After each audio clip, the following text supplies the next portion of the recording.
I see most of us are from Europe, so I will skip a bit the part about the European Union.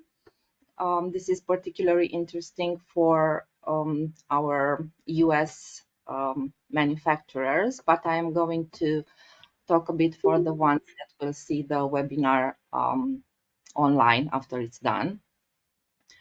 So basically, the European Union is an agreement between a lot of countries that have sort of a common border, meaning that once you have entered the European Union through one country, your goods and people, but this is not interesting to us now, can travel freely between the countries. So you only pay taxes or custom duties when you enter the European Union space. But the thing that interests us a lot is that each of these European countries, European Union countries, do have their own legislation and, more importantly, their own consumer product safety organizations. So we have here a really long list with all the European Union countries.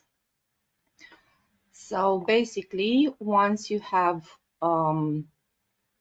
entered the European Union space, you are safe to move your goods from one country to another in very, let's say, comfortable conditions. Like you have all sort of agreements in between countries, you have cheaper transport, but you also have to remember that each country has the right to check your products.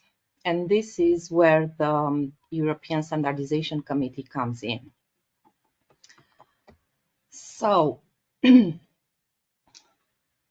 have still the list of European countries, of European Union countries, and then a couple more. So the European Committee for Standardization has representations for each of these countries.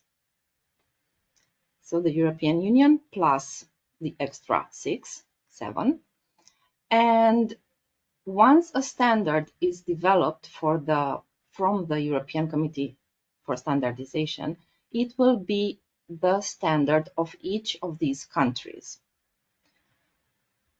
So while they do have their own individual consumer product or consumer safety organizations, all these organizations, if you have the same standard, will have to take into the consideration the same standard, which means once you have your product into the European Union space, then you will most likely have no problems with compliance if it is the same standard.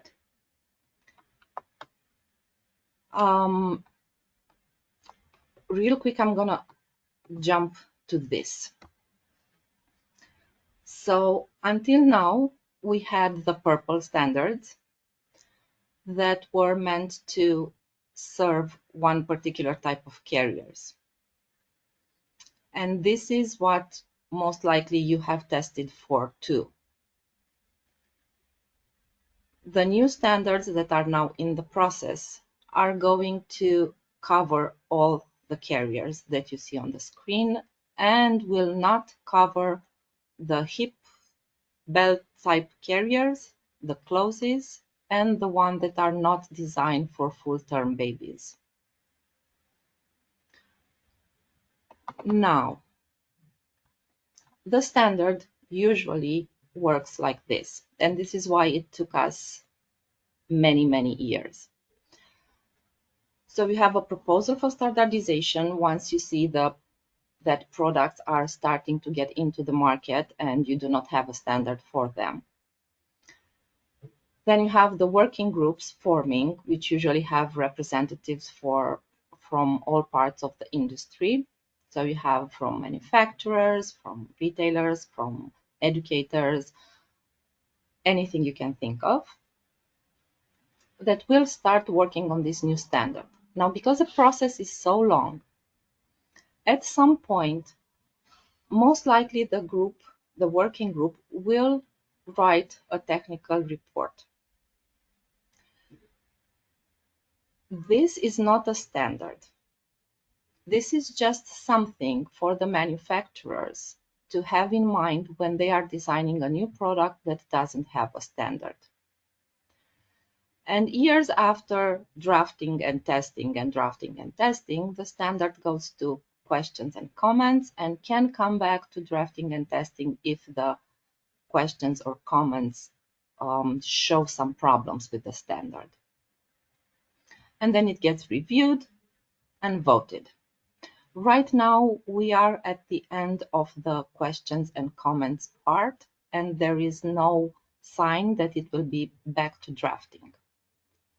So we are pretty close to finishing this new standard, actually these new standards that are going to be these ones. So for slings and wraps, for soft carriers, and will also be used, the one for soft carriers, for integrated leg holes, the one that already had a standard right now.